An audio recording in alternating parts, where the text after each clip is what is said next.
तेरे जैसे बहू पाकर मेरा बुढ़ापा संवर गया। और सुना, क्या हाल चाल है शीला? तू तो आती नहीं आजकल। मैंने सोचा मैं ही जाकर मिल आऊं। शीला की चचेरी बहन जो दूसरे मोहल्ले में रहती थी, आज उससे मिलने आई थी। हाल चाल तो क्या बताऊं दीदी, आपसे कुछ छुपा है क्या? हमारे घर के तो बहुत ही बुरे हाल हैं। एक जन कमाने वाला, 10 खाने वाले। कह भी तो नहीं सकते, वरना लोग कहेंगे बाप के मरते ही माँ और छोटे भाई का परिवार बोझ बन गया। बड़े होने के नाते चाहे रोकर करें या हंसकर, करना हमें ही है। शीला मुंह बनाते हुए बोली। अंदर बैठी उसकी सास व देवरानी सुमन का अपने लिए ऐसी बातें सुनकर मुंह उतर गया। रोज का ही तो था यह सब, कोई कब तक बर्दाश्त करे। सुनीता जी के 2 बेटा बहू थे। बड़े बेटे पंकज की शादी तक अच्छा खासा काम धंधा था।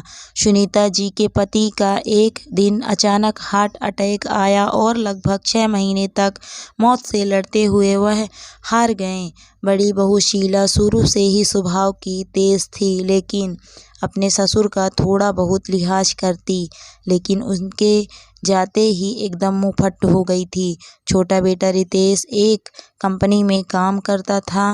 उसकी आमदनी कम थी। उसकी पत्नी सुमन बहुत ही सरल स्वभाव की थी। घर का सारा काम काज उसी ने संभाला हुआ था। शुरू शुरू में उसकी सास ने कहा भी कि अपनी जेठानी को भी काम करने दिया करो, तुम ही अकेले क्यों सारा दिन लगी रहती हो। यह सुन सुमन हंसते हुए कहती है, माँ जी, काम ही कितना है, मैं कर लूँगी। अच्छा लगता है क्या छोटों के सामने बड़े काम करें? उसके सीधे स्वभाव का शीला हमेशा फायदा उठाती देखकर सुनीता जी को बहुत दुख होता था। लॉकडाउन में रितेश की कंपनी बंद हो गई। कुछ दिन तो बड़े बेटा बहू कुछ नहीं बोले, फिर बात बात पर उन्होंने ताने देना शुरू कर दिया। रितेश कई बार कह चुका था, भैया मैं काम देख रहा हूँ, वैसे भी हर महीने खर्च के लिए तो देता ही हूँ। यह सुनकर शीला बोली, 10-12 हजार देकर आप कोई एहसान नहीं करते देवर जी। होता क्या है इनमें, माँ जी की दवाइयाँ और तुम 3 जनों का खर्च, यह तो तुम अपने भैया का एहसान मानो जो वह चुपचाप तुम सबकी गाड़ी खींच रहे हैं, वरना इस समय तो तुम सड़क पर आ जाते। और लोगों की तरह बहू इतना भी मत बोलो। दीपक जो इतने बड़े शोरूम का मालिक बना बैठा है, वह तेरे ससुर का ही तो है और उसमें सबका साझा है। माँ जी, इस बात को तो आप रहने ही दो। पिताजी की बीमारी के समय आपको पता है ना कितना खर्चा हुआ और सारा काम धंधा कैसे खत्म हो गया था। अगर यह ना संभालते तो शोरूम पर तो ताला ही लग जाता ना। वैसे भी पिताजी ने यह दुकान इनके नाम की है, उसके बारे में तो आप बात ना करें। इनकी दिन रात की मेहनत से ही वह दुकान से शोरूम बना है। तू देख रहा है तेरे सामने कितनी जुबान चल रही है। सुनीता जी दीपक से बोली, माँ मैं तुम लोगों के बीच में कुछ बोलना नहीं चाहता, बस मेरा इतना कहना है, रितेश जल्दी से जल्दी कोई काम धाम देखे। कहकर दीपक वहाँ से चला गया। सुनीता जी को अब अपने बेटे से ऐसे जवाब की कतई उम्मीद ना थी।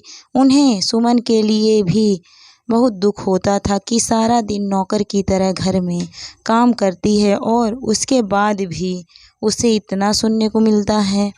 सुनीता जी को उसे देख अपने दिन याद आ जाते थे जब वह शादी कर आई थी तो दीपक के पापा का भी काम धंधा अच्छा ना था।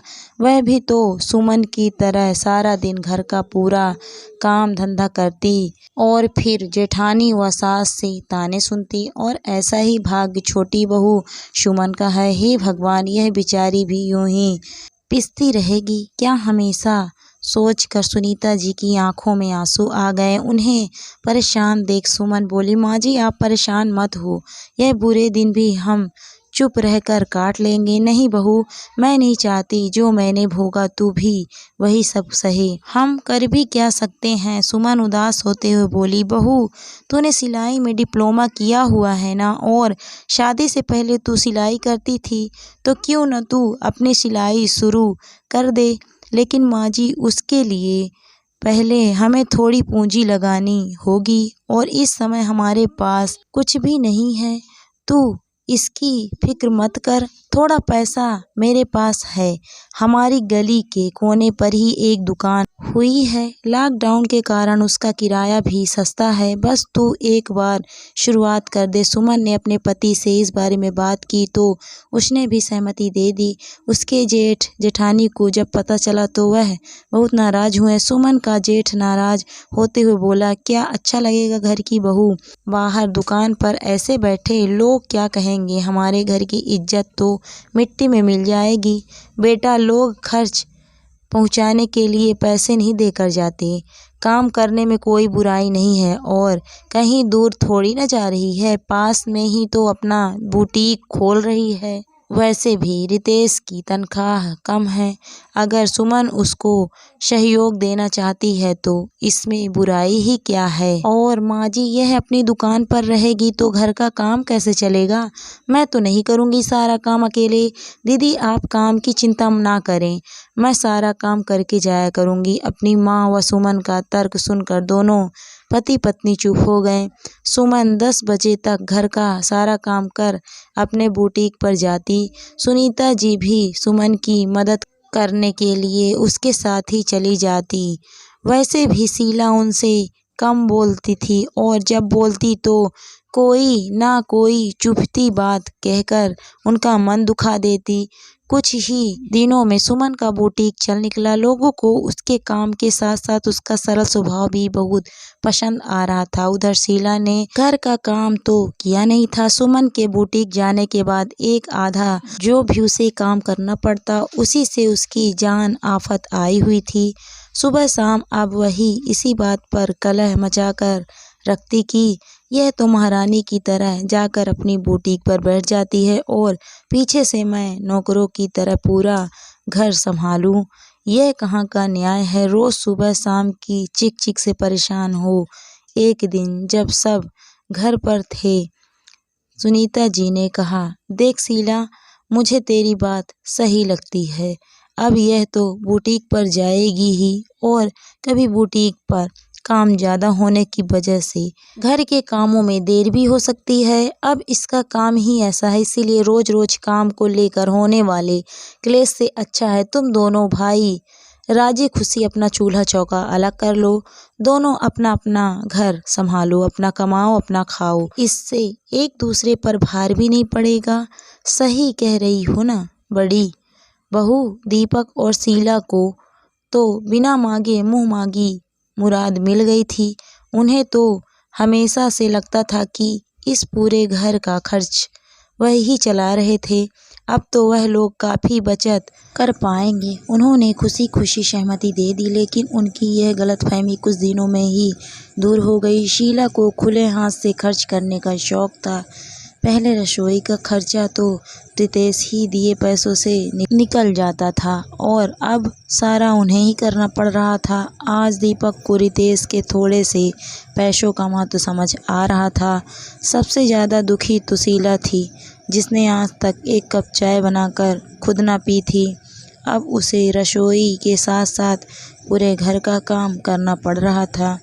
जब दीपक से उसने काम वाली रखने के लिए कहा तो वह नाराज होते हुए बोला, सुमन इतने जनों का काम अकेले करती थी, और तुम से 4 लोगों का काम नहीं होता।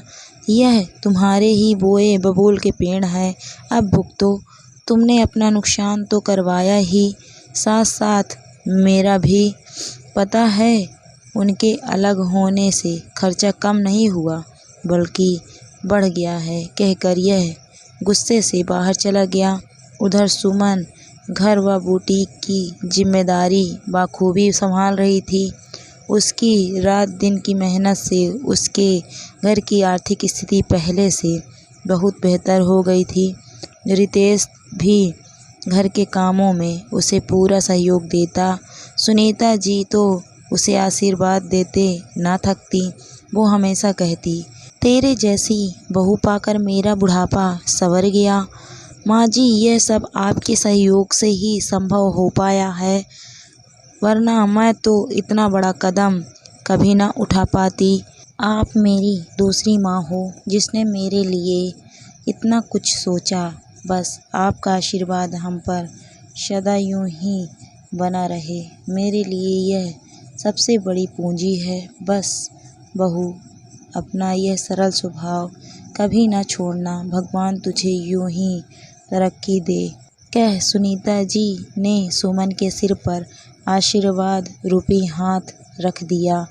दोस्तों, झुको उतना ही जितना ज़रूरी हो, वरना सामने वाला आपकी नम्रता को आपकी कमज़ोरी समझने लगता है और आपका फ़ायदा उठाने से नहीं झिझकते।